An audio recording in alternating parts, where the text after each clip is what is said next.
तुभ्यं नमः सुनयेतर्के प्रमाणिकाय तुभ्यं नमोस्तु जिनिशासने भास्कराय निसंग मूर्ति गुरुदेव नमोस्तु तोभ्यं अध्यात्म शूरिषु विशुद्ध नमोस्तु तोभ्यं। देवादिदेव पार्श्वनाथ भगवान की जय। परम पूज्य चर्या शिरोमणि आचार्य श्री विशुद्ध सागर जी महाराज की जय। परम पूज्य श्रमण रत्न मुनि श्री सुप्रभु सागर जी महाराज की जय। परम पूज्य श्रमण रत्न नगर गौरव मुनि श्री प्रणव सागर जी महाराज की जय।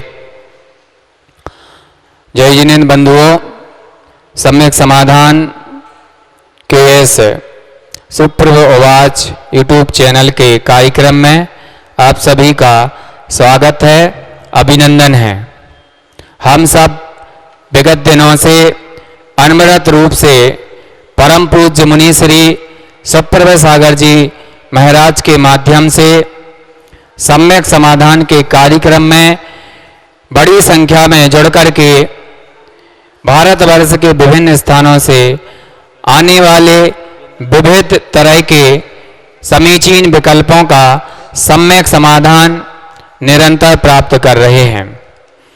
सम्यक समाधान का यह कार्यक्रम बड़े ही अल्प समय में सोशल मीडिया में बड़ी संख्या में देखा जा रहा है। देखा ही नहीं जा रहा है, अनेक श्रद्धालु फोन करके इस सम्यक समाधान के कार्यक्रम को बहुत ही अच्छा बता रहे हैं।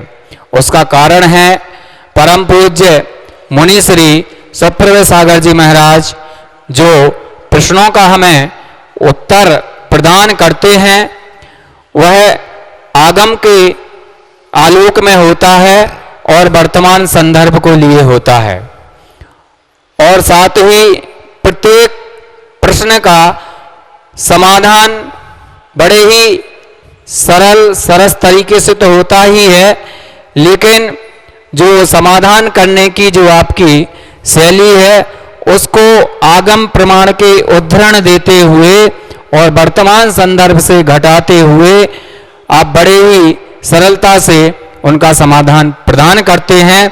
इसलिए पूरे भारतवर्ष के अनेक श्रद्धालु इस सुप्रभु आवाज चैनल पर चल रहे सम्यक समाधान के कार्यक्रम को बहुत बड़ी संख्या में देखते हैं, और जो कभी देखना समय से भूल जाते हैं तो अगले दिन उस कार्यक्रम को पुनः उसको रिपीट टेलीकास्ट में देख करके वह लाभान्वित होकर के अपने आत्मोन्नति के मार्ग को प्रशस्त कर रहे हैं। चलिए हम चलते हैं, सम्यक समाधान की जो श्रृंखला निरंतर चल रही है, आज के सम्यक समाधान में आए हुए समीचीन विकल्पों के सम्यक समाधान के लिए इस चैनल के माध्यम से जुड़े हुए सभी श्रद्धालुओं की ओर से और यहाँ उपस्थित सभी भक्तजनों की ओर से परम पूज्य मुनि द्वय के चरणों में कोटि सा नमोस्तु करते हुए परम पूज्य मुनि श्री प्रणव सागर जी महाराज से निवेदन कि आज के सम्यक समाधान के कार्यक्रम को विधिवत रूप से संचालित करने की अनुकंपा करें। नमोस्तु गुरुदेव। ओम नमः सिद्धेभ्यः। पंच परमेष्टि भगवान की परम पूज्य आचार्य भगवंत गुरुवर विशुद्ध सागर जी मुनि महाराज की, परम पूज्य मुनि श्री सुप्रभ सागर जी महाराज की,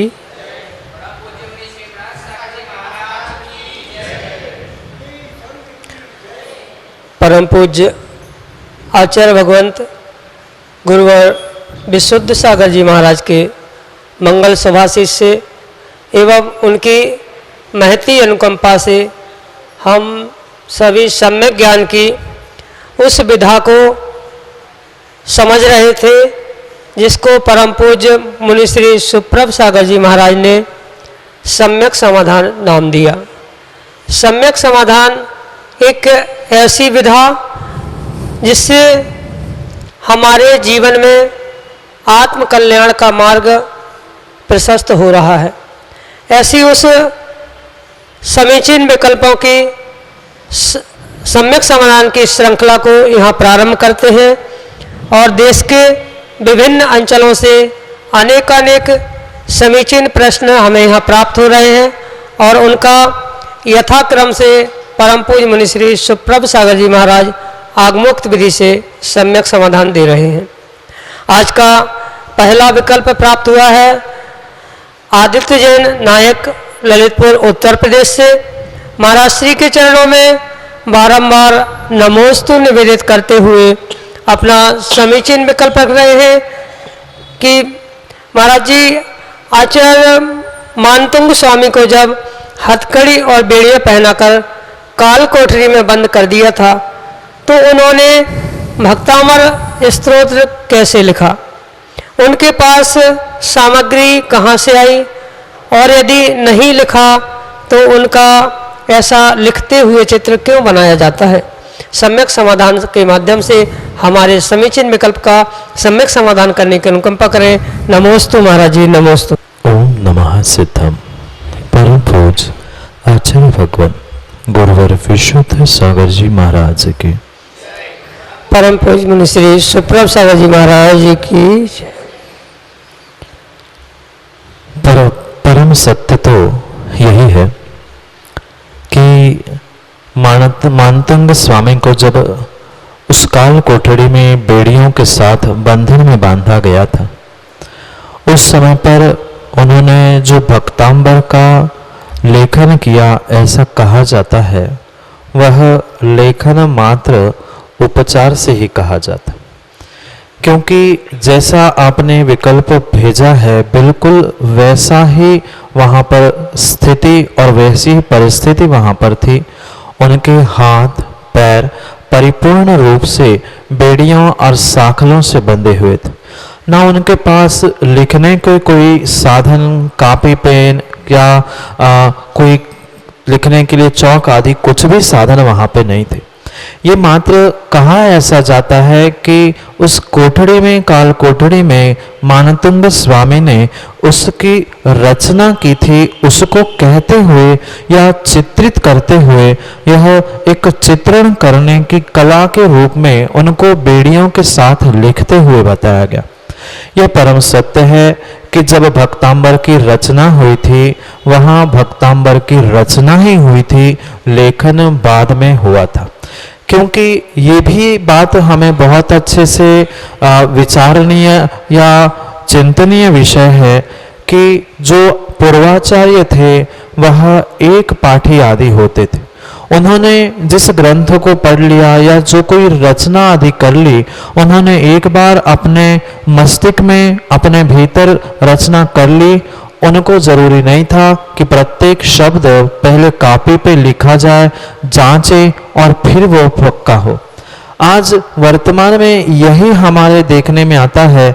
जो भी रचनाएं होती है, चाहे अन्य किसी की नहीं, हम तो अपने स्वयं से कहते हैं, पहले दिमाग में आती जरूर है पर उसे कागज पे लिखना पड़ता है, उसे फिर छंद आदि से जांचना पड़ता है, फिर उसके बाद वह अंतिम पायदान तक पहुंचती है।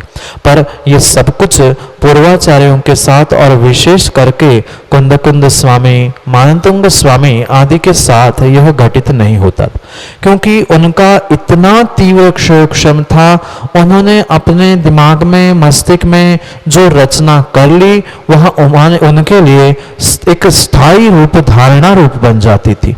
और ये जो कुछ भी चित्रण किया जाता है, क्योंकि ये बात भी आपको समझनी होगी, जब चित्रण किया जाएगा तो चित्रण में उन्होंने दिमाग में रचना की, ऐसा कोई चित्र बनाया नहीं जा सकता था। इसलिए एक रूपात्मक, उपमानात्मक उस चित्र को बनाते समय उनके हाथों में बेड़ी भी बनाई जाती है, वह दिखाई जाती है और वह लिखते हुए भी बताए जाते हैं। पर ये मात्र एक संकल्पना है, वास्तविकता तो यही है। उन्होंने मात्र अपने मन में रचना की थी, अपने दिमाग में रचना की थी, और जैसे जैसे उसका वह उच्चारण करते गए, वैसे वैसे वह ताले खुलते गए। वहां पर लिखने का या कहीं किसी को याद कराने का ऐसा कोई भी संस्मरण, ऐसी कोई भी घटना वहां घटित नहीं हुई थी। पर फिर भी एक चित्र को दर्शाने के लिए कथा का चित्रीकरण करने के रूप में एक उपचार से वह बेड़ियों के साथ लिखते हुए आदि आदि दिखाया जाता है। यह मात्र चित्रीकरण है, वास्तविकता में मात्र उन्होंने रचना की थी। लेखन बाद में जब वह बाहर पहुंचे, अपर काल में, बाद के काल में उसका लेखन हुआ है। उनका क्षोक्षम इतना तीव्र था कि उनको लिखने की याद अलग से याद करने की कोई आवश्यकता नहीं थी। उन्होंने एक बार रचना की और उनके वह स्मृति में, धारणा में वह स्थायी स्थिर रूप से प्राप्त हुआ था। यही आपके समीचीन विकल्प का सम्यक समाधान। विद्वानों की दृष्टि हमेशा आत्म कल्याण के साथ साथ समाज कल्याण और समाज के उत्थान को लिए होती है।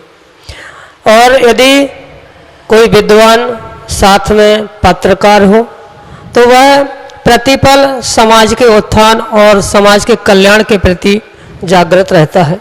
ऐसे ही विद्वान राजेंद्र महावीर सनावत से, जो कि अनेक सामाजिक धार्मिक पत्र पत्रिकाओं के संपादक भी हैं, परम पूज्य मुनिश्री के चरणों में बारंबार नमोस्तु निवेदित करते हुए अपना समीचीन विकल्प रख रहे हैं कि एक व्यक्ति जो रात्रि भोजन का त्यागी हो, पानी छानकर पीता हो और अपने व्यवहार व व्यापार में धोखाधड़ी आदि करता हो, तो उसको सही कहा जा सकता है क्या?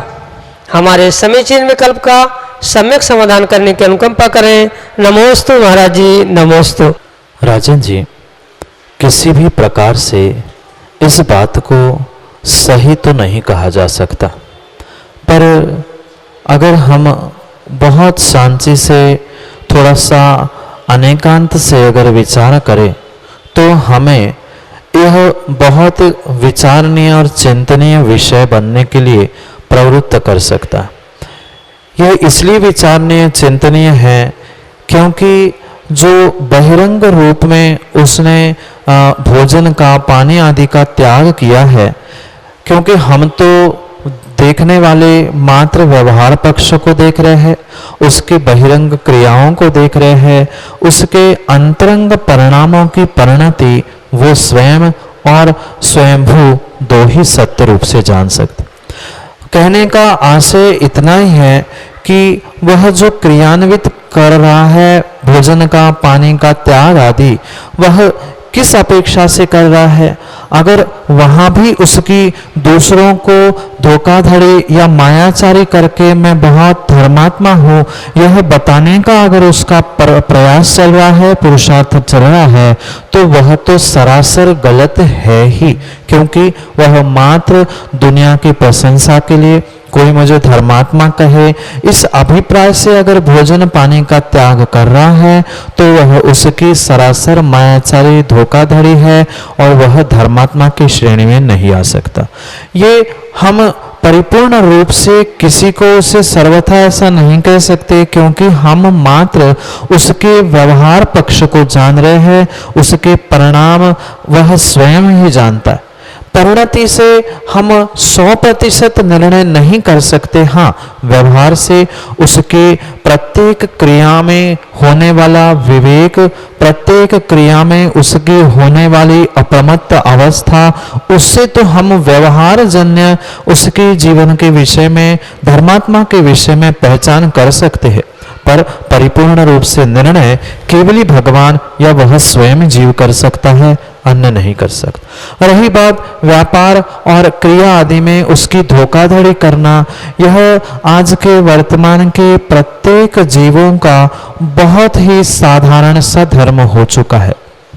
इतनी सहजता में एक व्यक्ति आज अपने चेहरे को, अपने मुखौटे को बदल लेता है कि वह स्वयं भी उसको अनुभव नहीं कर पाता।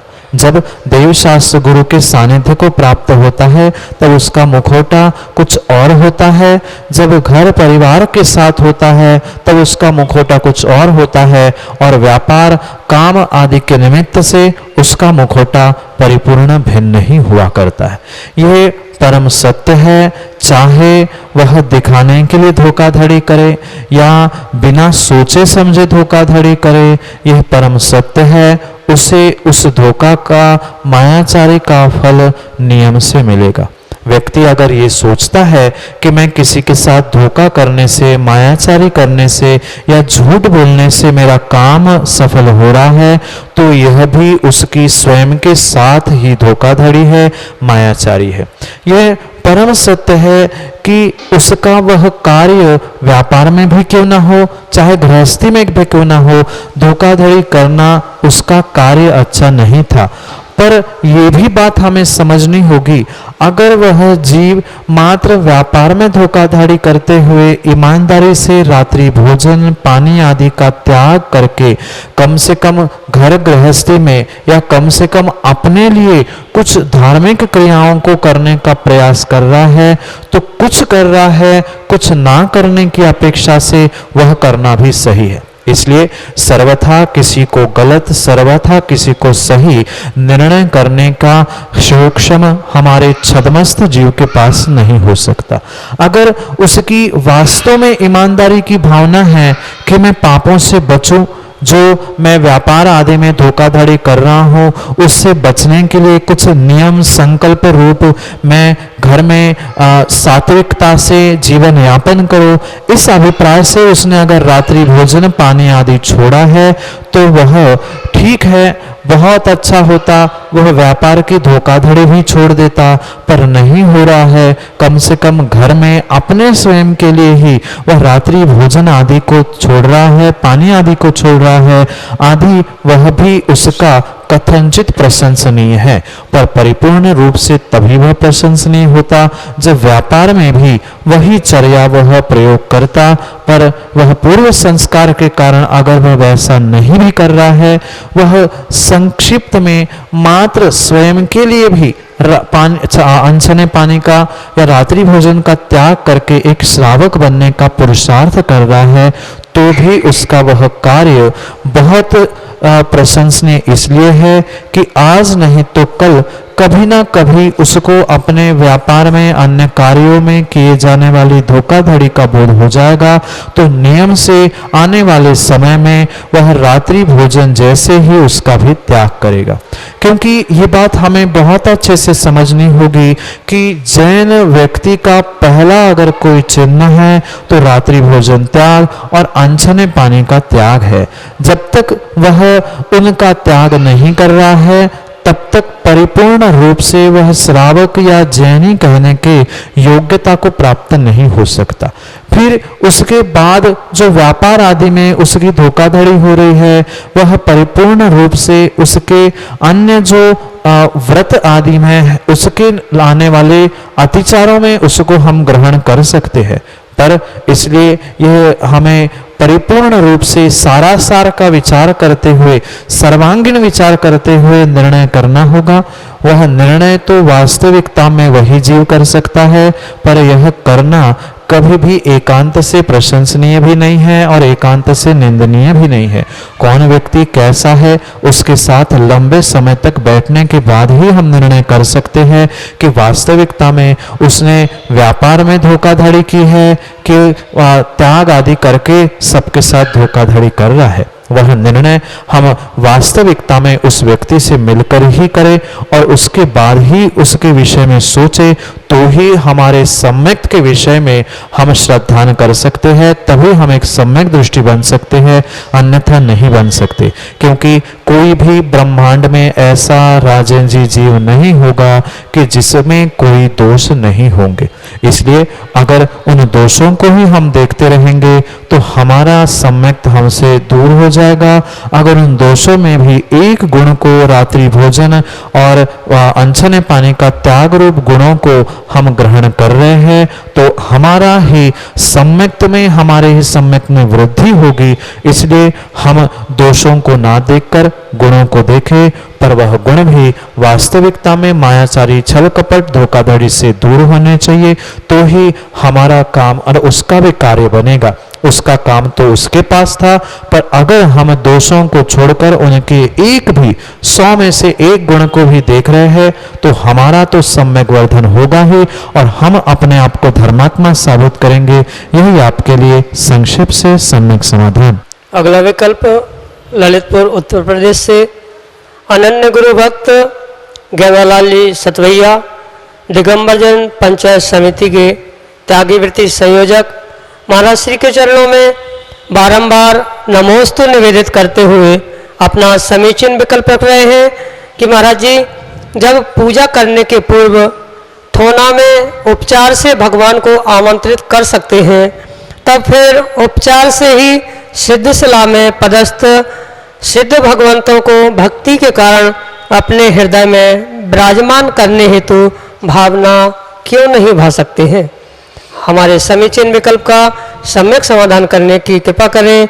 नमोस्तु महाराज जी, नमोस्तु। पूजा के प्रारंभ में जो हम ठोने में उपचार से स्थापना करते हैं, वहाँ जो हमारा भाव है, भले ही ठोने में उपचार से हम लौंग, पीले चावल, पुष्प आदि से जो स्थापना कर रहे हैं, उसके पीछे का भाव अभिप्राय परिपूर्ण रूप से यही है जो कि मंत्रों में लिखा गया है। स्पष्ट रूप से हम जब वहां पर स्थापना करते हैं, वहां मंत्र भी यही कहते हैं, अत्र अत्र तिष्ठ तिष्ठ सन्निधे मम हृदय। हम अपने हृदय में ही उन सभी परमात्मा को, देवशास्त्र गुरु को, चाहे सिद्ध शिला पे पदस्थ उन सिद्ध परमात्मा को भी हम अपने हृदय में ही बुलाना चाहते हैं। बहुत सारे जीवों को इसके विषय में ज्ञान ना होने से बहुत सारे जीवों ने उस ठोने में स्थापना करने का निषेध कर लिया। किसी जीवों ने ठोने में ही परमात्मा को बिठालने की संकल्पना की। ये दोनों भी बातें परिपूर्ण रूप से गलत है। ना हम परमात्मा को ठोने में बिठाल रहे हैं, ना परमात्मा को, ना उस ठोने में लौंग चढ़ाने का निषेध करना चाहिए। वास्तविकता में उस व्यवहार रूप पूजा पद्धति को भी हमने आज तक सम्यक रूप से नहीं जाना। वहाँ जो हम ठोने पर स्थापना कर रहे हैं, शायद इसके विषय में कुछ दिन पहले भी हमने सम्यक समाधान से एक प्रश्न का बहुत अच्छे से उत्तर दिया था। पुनः आपको सामने हो तो समझाने का प्रयास कर रहा हूँ। जो ठोने में हमने लौंग चावल से जो उपचार से स्थापना की थी, वह मात्र और मात्र एक संकेत था, एक बोध था कि मैंने प्रभु को, गुरु को, शास्त्र को मैंने अपने हृदय में आमंत्रित किया है। उसके लिए एक संकेत भूत मात्र उस चावल और लौंग का निक्षेपण वहां पर किया था। साक्षात कोई देव शास्त्र गुरु को हम ठोने में स्थापित नहीं कर रहे हैं, क्योंकि पंचम काल में अतदाकार स्थापना का परिपूर्ण रूप से हुंडा सर्पणी के निमित्त से निषेध है। इसलिए वहां ठोने पर उनकी स्थापना नहीं है। भले ही हम स्थापना कह रहे हैं, पर स्थापना मम हृदय सन्निधि भव, वह मंत्र भी स्वयं कह रहा है, मैं अपने हृदय में सन्निकट होने के लिए और पास आने के लिए प्रभु को अपने हृदय में बुला रहा हूं। साक्षात भले ही हमारे सामने परमात्मा क्यों ना हो, पर फिर भी मैं और परमात्मा इसमें बहुत अंतर था। हो सकता है कोई बीच में आके विघ्न करे, इसलिए मैं सीधा परमात्मा को, देव शास्त्र गुरु को अपने हृदय में और समीप बुला रहा हूं सन्निधिकरण करने के लिए। और उस हृदय में जो मैंने परमात्मा को, देवशास्त्र गुरु को बुला के रखा था, उसका एक बोध संकेत रूप में उस ठोने में कर रहा हूं कि मैंने देवशास्त्र की पूजा के निमित्त से एक बार आमंत्रित किया है, मैंने नवदेवता की अपेक्षा से एक बार आमंत्रित किया है, मैंने आदिनाथ भगवान की पूजा की, उसके लिए 3 लौंग या 3 चावल। ये जैसे एक किसी स्कूल में किसी विद्यार्थी के निमित्त से जो टीचर प्रेजेंट ही बुक में टिक करते हैं, संजय जी आपको तो बहुत अच्छा अनुभव होगा। जब विद्यार्थी आते हैं, विद्यार्थियों का आना, उनका प्रेजेंट ही भिन्न विषय थी, पर पुस्तक में वो विद्यार्थी था क्या? पर उस जिस रजिस्टर पर आप टिक लगाते हो, वह टिक एक संकेत है कि हाँ अमुक व्यक्ति आया है, प्रेजेंट है, अमुक व्यक्ति नहीं आया है उसके लिए हमने एब्सेंट लिख दिया। ऐसे ही एक संकेत रूप वहां पर ठोने पे हमने संकल्पना रूप उपचार से स्थापना की थी। वास्तविकता के भाव, वास्तविकता की भावना यही है कि उन देव शास्त्र गुरु या जिसकी भी हम पूजा कर रहे हैं उसको हम हृदय में ही विराजमान कर रहे हैं। पूजा के उपरांत हमें बोध हो कि हमने परमात्मा को अपने हृदय में बुलाया था और पुनः उनको यथास्थान, न परमात्मा जाने वाले हैं न परमात्मा आने वाले हैं, पर ये मेरे भाव और मेरी भावना है कि जो दूरियां थी उसको कम करने के लिए मैं हृदय में ही बुलाकर अपने हृदयांगन में ही आपका पूजन सम्मान आतिथ्य कर रहा हूं। इस अभिप्राय से ये पूजन की विस्तार से व्याख्या अगर गेंदालाल जी आपको सुनना है तो पिछले वर्ष में स्वयंभू स्तोत्र की व्याख्या हुई थी मड़ावरा चतुर्मास में। वहां पर उस स्वयंभू स्तोत्र की व्याख्या करते हुए वासपूज्य स्वामी के व्याख्यान में लगातार 8 दिन एक एक द्रव्य स्थापना जयमाला आदि का व्याख्यान किया है। आप विस्तार से उस जो उसका YouTube चैनल पे है उस पे आप सुनकर विस्तार से आपके प्रश्न का समाधान कर सकते हो। संक्षेप में इतना ही आपके लिए सम्यक समाधान। अगला विकल्प, आज का अंतिम विकल्प जो है शीलचंद जैन अनोरा ललितपुर उत्तर प्रदेश से अनन्य गुरु भक्त जिन्हें कि सर्वश्रेष्ठ बुंदेलखंड के मुनि भक्त का प्रमाण पत्र प्राप्त है। उनका प्रश्न ऑडियो मैसेज के रूप में हमारे सामने है। ललितपुर से शीलचंद जैन अनोरा परिवार का गुरुवर को त्रिवार नमोस्तु। हे गुरुवर, सम्यक समाधान करें। आत्मा का हित कैसे करें और आत्मा को शुद्ध करने को क्या करें? हे गुरुवर, सम्यक समाधान करें। नमोस्तु गुरुवर, नमोस्तु नमोस्तु नमोस्तु। आत्मा को चतुर्गति से निकालकर पंचम गति में सिद्ध अवस्था प्रदान करना, यही आत्मा का वास्तविक हित है। अन्य जो भी सांसारिक सुखों की संकल्पना है, उन सांसारिक सुखों की संकल्पना में वास्तविकता में आत्मा का किंचित भी हित नहीं है। आत्मा का अगर हित चाहते हो या आत्मा के हित के विषय में समझना है तो सबसे पहले हमें आत्मा को इन अहित रूपी जो विषय कषाय है उनसे बचाने का पुरुषार्थ करना होगा। अगर किसी भी प्रकार से हम इन विषय कषायों में उलझकर इस संसार में भटकने का पुरुषार्थ कर रहे हैं तो वह परिपूर्ण रूप से आत्मा का अहित ही है। आत्मा का हित मात्र और मात्र सिद्ध शिला पर विराजमान होकर सिद्ध अवस्था प्राप्त करना, यही एकमात्र आत्मा का हित है। अन्य वास्तविकता में आत्मा का कोई भी हित नहीं है।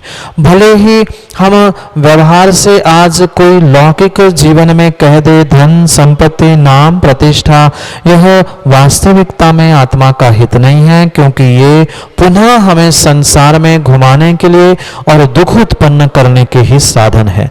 जो चारों गतियों का नरक तिर्यंच मनुष्य देव, इन सभी गतियों का नाश करके निर्वाण को प्रदान करने वाला यह कार्य है, वही आत्मा के लिए एकमात्र हितकारी है।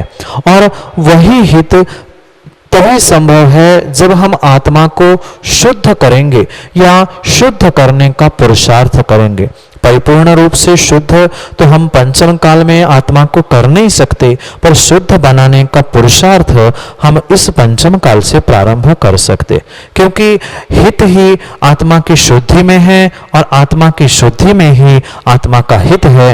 ये दोनों भी एक दूसरे के पूरक है। जब तक हम आत्मा के हित के बारे में नहीं सोचेंगे तब तक आत्मा की शुद्धि नहीं है, और जब तक हम आत्मा को शुद्ध नहीं करेंगे तब तक आत्मा का हित होने वाला नहीं है। संसार में घूमना यह आत्मा का अहित है। संसार से पार होकर शुद्ध सिद्ध अवस्था को प्राप्त कर लेना, यही आत्मा का हित है।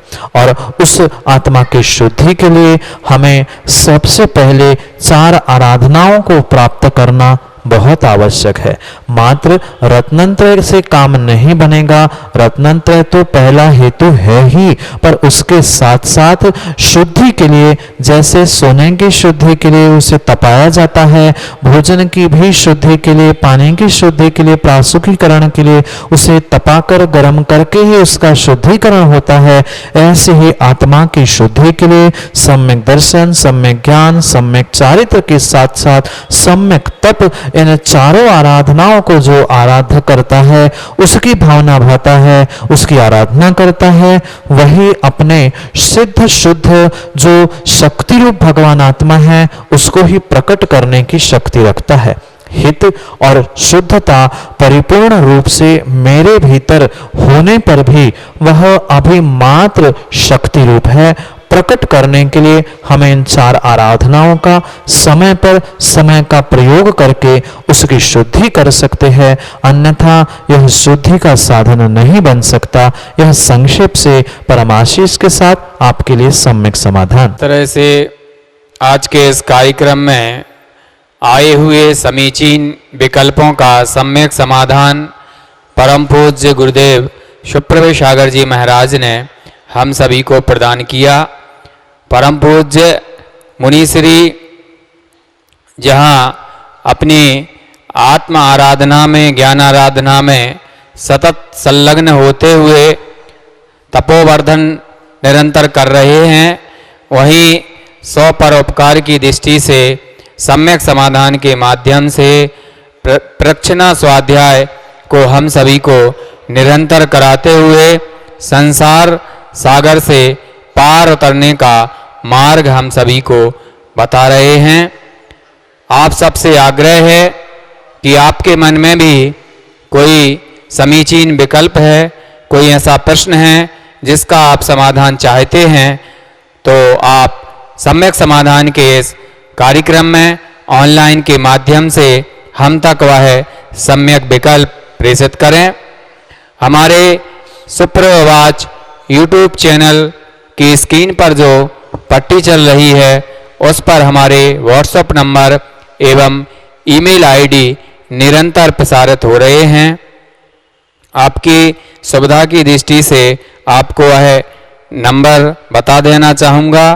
पहला नंबर है 8707548811। दूसरा नंबर है 7415306441। हमारी ईमेल आईडी है samyak.samadhan@gmail.com। आपसे आग्रह है कि सुप्रभात यूट्यूब चैनल को सब्सक्राइब अवश्य करें। साथ ही आपसे यह भी अनुरोध है कि सुप्रभात फेसबुक पेज को भी लाइक करें, ताकि परम पूज्य मुनिद्वय की पावन सन्निधि में हो रहे प्रभावनामयी आयोजनों की आपको अपडेट मिलती रहे, जिससे आप आत्मोन्नति के मार्ग में निरंतर संलग्न रहें। आपको यह भी विदित है कि परम पूज्य मुनि श्री सुप्रभु सागर जी महाराज के मंगल प्रवचन रात को 7:40 पर जिनवाणी चैनल पर प्रसारित होते हैं। आप उनसे भी निरंतर लाभान्वित हों। आज के इस कार्यक्रम में जुड़े हुए सभी दर्शकों की ओर से, श्रद्धालुओं की ओर से परम पूज्य मुनिद्वय के चरणों में कोटि सा नमोस्तु करते हुए आज के इस कार्यक्रम को यहीं संपन्न करने की अनुमति चाहूँगा। बोलो परम पूज्य मुनि श्री सुप्रभु सागर जी महाराज की जय। परम पूज्य मुनि श्री प्रणत सागर जी महाराज की जय।